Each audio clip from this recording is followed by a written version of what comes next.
Hey everybody, welcome back to another Krita tutorial. Today we're going to be kind of doing a brief look at Krita 4.4.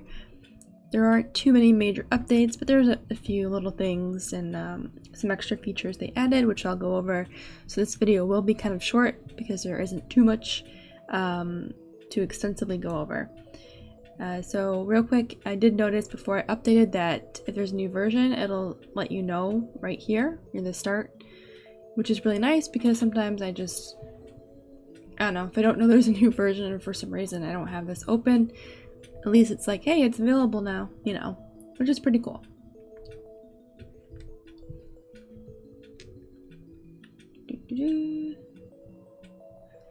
Alright, so first I'm going to go over the brush features, or the two new brush features. They added a lightness strength. So if you go ahead and turn that on along with the mix, and you have these two colors here. I'm actually going to make that smaller. Actually, I'm going to make this. There we go. So as you can see, it actually brings lightness to the stroke. Almost like a gradient, which is pretty cool. So obviously this is set to my pressure right now, so the lighter I am, the darker this is going to be, and the harder I press, the lighter it's going to be, which is pretty neat. Now, obviously it'll work if this is just white. Oops, okay. There we go. So more pressure, I get white to the color I have here, or you can go back and choose the color. This is a pretty neat thing to utilize. So as you can see, the more pressure I put, based on the settings I have for this brush, the more I'm getting that gradient. It's like a gradient stroke. It's pretty neat. Another feature that they have for the brushes, if you have pattern and strength turned on, I'm going to turn those off so we can see what it does beforehand. This is just a regular stroke. And then obviously we can change the strength if we have the pattern on, if we turn that on. It blends the what do you call it? The pattern with the actual stroke. So now I can make pattern based on this triangle shape based on the strength. So the lighter I have the brush, the more texture it has, and the harder I push my tablet pen, with more pressure, the more detail that kind of gets lost. So that's pretty neat, I guess.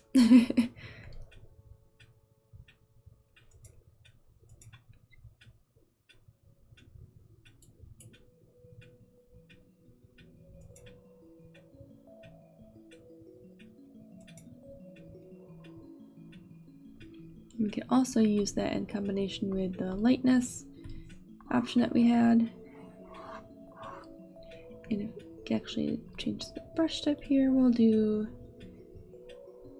we'll do these dots, and we'll actually increase the spacing some more to add some more texture here.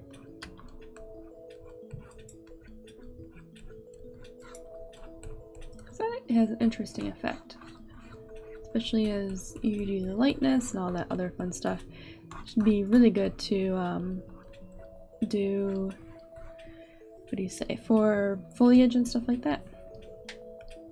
Okay. Yeah, it's pretty cool. I think they have added, if you do Shift M, it brings up a different color selector. It's called the My Paint color selector.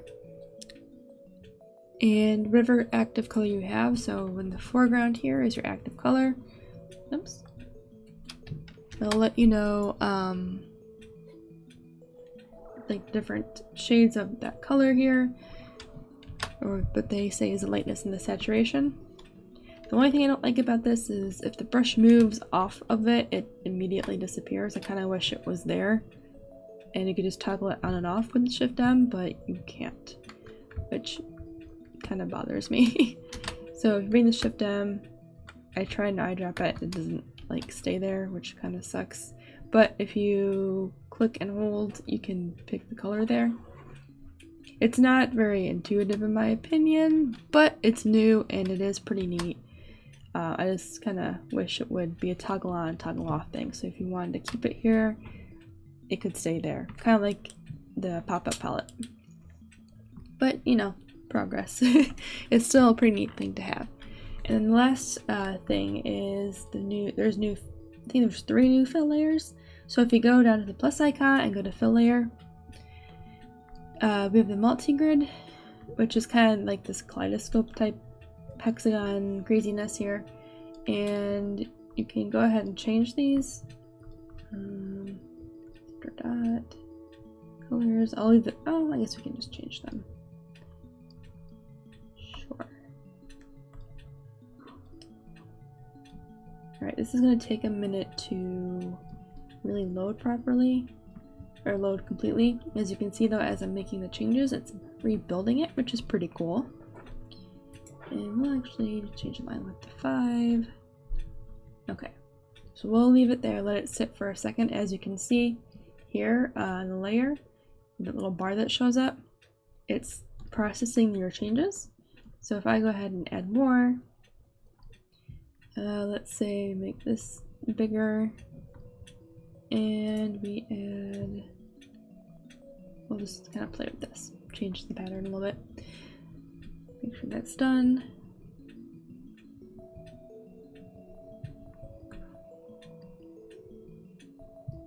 Made a lot of changes. Okay, so that should be done, so hit OK.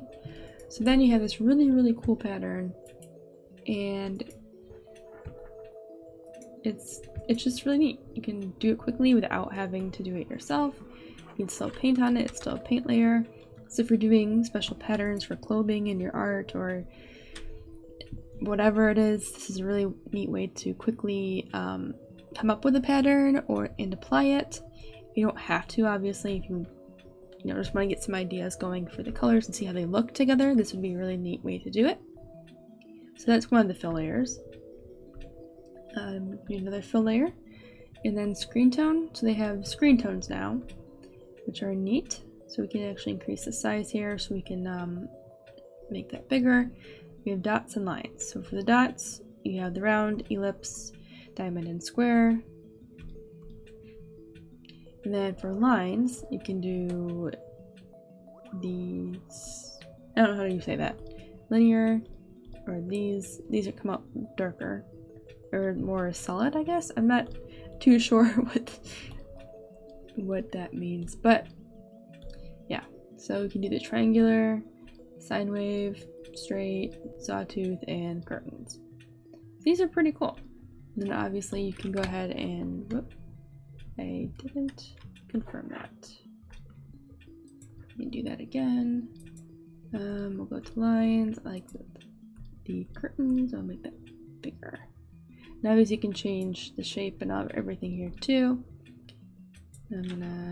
I'll just, okay, I guess that's fine.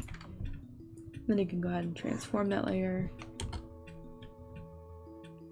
I'm sorry, you can't transform that. Sorry, my bad. Think about something different. So yeah, so you get that, and you can go ahead and paint on it. Yay! Alright, so that's the other fill layer, and then the last one is a SE EXPR. Yeah, as you can see, it's a Disney thing. When I read up on it, it's basically something they've implemented that Disney had to help create patterns for animations, so you can go ahead and script your own fill layers. I will have to experiment more with this to show it more in action, to actually use it, because these are pretty cool patterns and gradients here. I just want to make sure that I can properly present them in their own video, because it looks like something that we'll have to. So yeah, that's pretty much it. There were a couple other updates that were more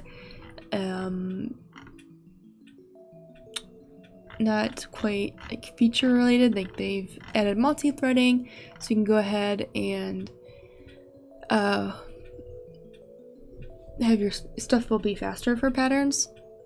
I think it's, or for layers, I'm sorry. So if you have, the more threads you have, the more multi-threading you can do, all that crazy stuff. It's just faster. It's not gonna like totally ruin your work if you don't have that ability or if you have an older computer. It's just something that will make things a little faster.